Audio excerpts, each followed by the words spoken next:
বিসমিল্লাহির রহমানির রহিম। আজকের ব্লগ দেখাবো আমার বৌমা হাতের রান্না। বড় একটা রুই মাছ এনেছিল, তার বড় একটা ডিম হয়েছিল, সেই ডিম ভুনা করা। প্রতিদিন তো আমার হাতের রান্না দেখেন, আজকে বৌমার হাতের রান্না দেখেন। কেমন লাগে কমেন্ট করে জানাবেন।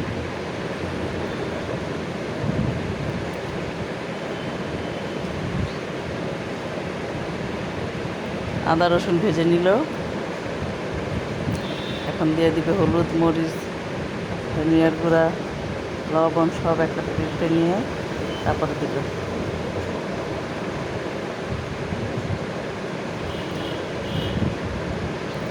এখন একটু ভাজা ভাজা করে তারপর আবার একটু পানি দিবে।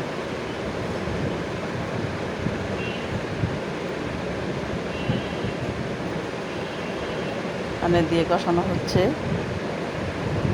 এখন কষানো সুন্দর হয়েছে কালারটা। এখন একটু নাড়াচাড়া দিয়ে তারপরে ডিম দিয়ে দিবি।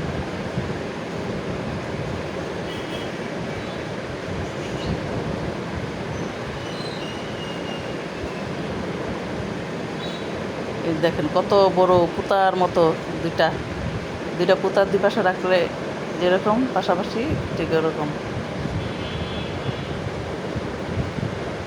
এই ডিমগুলা ঘন করে কেটে কেটে দিতে হয়, না তো ভাঙতে তো সমস্যা হয়ে যাবে।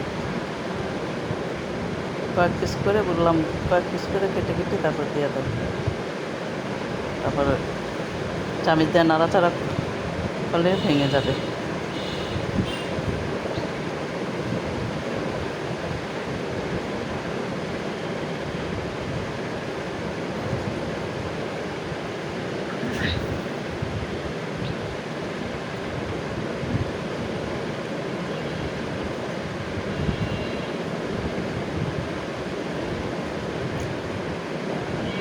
দেখতে সুন্দরই লাগতেছে, তাই না? এগুলা ফুলে অনেকগুলো হয়ে যায়। ডিম এভাবে রান্না করলে ফুলে বেশি হয়ে যায়।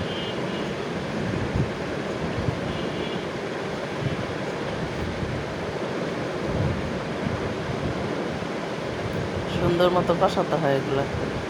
যে কোনো রান্নায় আমি সুন্দর করে কষাই। বৌমাকেও বলছি ভালো করে কষাবো, সেজন্য সুন্দর করে কষানো হচ্ছে।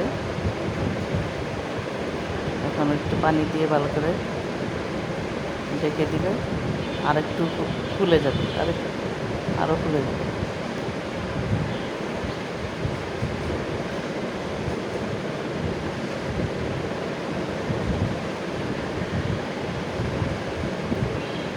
পানিটা শুকিয়ে গেছে। এগুলো ভাজা ভাজাই ভালো লাগে, পানি পানি ভালো লাগে না।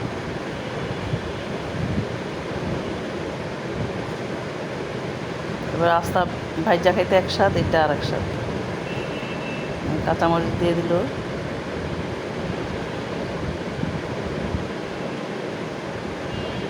আর একটু হয়েছে। ডিম ডিমায় দিলে আস্তে আস্তে ভিতর দিয়ে সুন্দর করে হয়।